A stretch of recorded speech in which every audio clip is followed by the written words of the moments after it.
দেশ থেকে বিদেশ, খেলা থেকে বিনোদন, সব ধরনের খবর নিয়ে আমি মিঠু শুরু করছি নজরের দুনিয়া।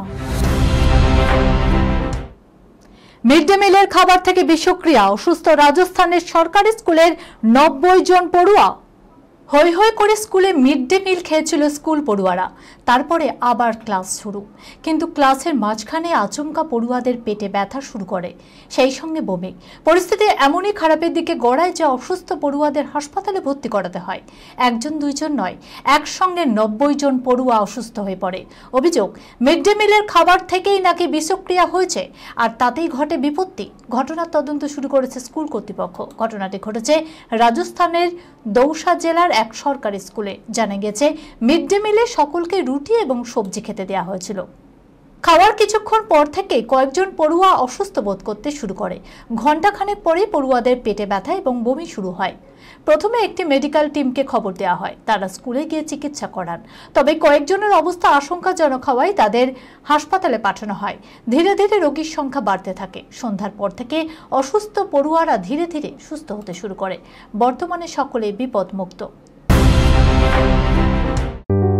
সুনির্ণয় imaging centre private limited advance প্যাথোলজিতে thalassemia screening, large size biopsy setup সহ সমস্ত পরীক্ষা, echocardiography, fetal echocardiography, CT scan, CT guided FNAC, 4D USG, USG guided FNAC, endoscopy, colonoscopy, uroflowmetry, spirometry, colour Doppler, digital X-ray, তাছাড়াও সমস্ত বিশেষজ্ঞ চিকিৎসকদের পরিষেবা একই ছাদের তলায় নিয়ে হাজির সুনির্ণয়।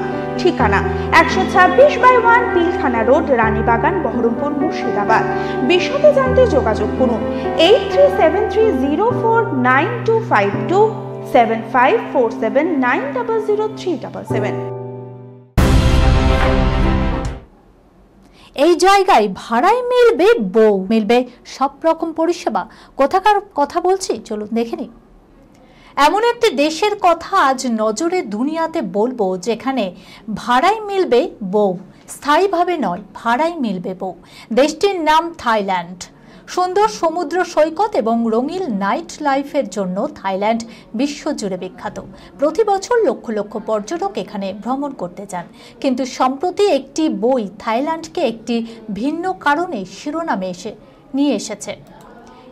এই বইটাই থাইল্যান্ডের রেন্টাল ওয়াইফ এর বিষয়টি বিশ্বের সামনে তুলে ধরা হয়েছে, যার পরে এটি নিয়ে প্রচুর আলোচনা হচ্ছে। এটি একটি এমন ট্রেন্ড যেখানে মহিলাদের স্ত্রী হয়ে পর্যটকদের সাথে কিছু সময়ের জন্য থাকেন। থাইল্যান্ডের পাটায়া শহরে খুবই বিখ্যাত এই রীতি। এটি ওয়াইফ অন হায়ার বা ব্ল্যাক পার্ল নামেও পরিচিত। এতে কোনো মহিলা কিছু সময়ের জন্য টাকা নিয়ে স্ত্রী হিসাবে থাকেন। এই সম্পর্ক একটি চুক্তির ওপর ভিত্তি করে হয়, যা আইনগত বিয়ে হিসাবে গণ্য করা হয় না। ধীরে ধীরে এটি এখন ব্যবসা হয়ে উঠেছে। লাভার্টে ইমানুয়েলের বই Thai taboo, the rise of wife rental in modern সোসাইটিতে এর পুরো গল্প বলা হয়েছে।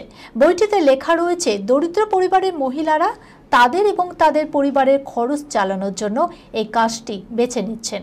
এই মহিলারা বেশিরভাগ বার বা নাইট ক্লাবে কাজ করেন, যেখানে তারা বিদেশি ট্যুরিস্ট গ্রাহক হিসাবেই পান। রিপোর্ট অনুযায়ী ভাড়া $1,600 ভারতীয় মুদ্রায় 1.3 লাখ টাকা থেকে প্রায় 96 লাখ টাকা পর্যন্ত হতে পারে। এটি ব্যক্তিগত চুক্তির ওপর হয়, কারণ থাইল্যান্ডে এর উপর কোনো আইন নেই।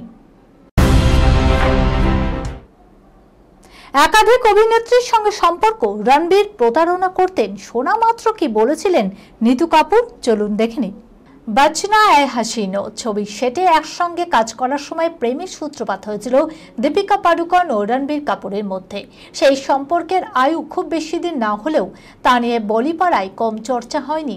রণবীরের প্রেমে এতটাই মজেছিলেন দীপিকা যে তার নামের ট্যাটু পর্যন্ত করিয়ে ফেলেছিলেন।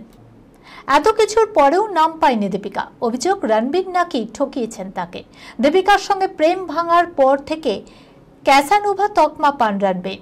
শোনা যায়, দীপিকার সঙ্গে থাকাকালীন ক্যাটরিনার সঙ্গেও সম্পর্কে জড়ান রণবীর কাপুর।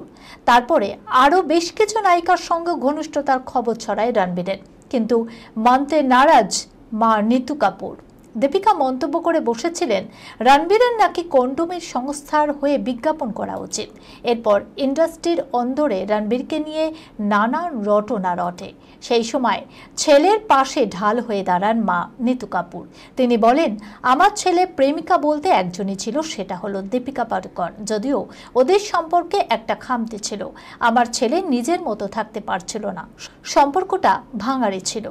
প্রত্যেকের সম্পর্ক হয়, সেটা ভাঙে, মানুষ জীবনে এগিয়ে যায়।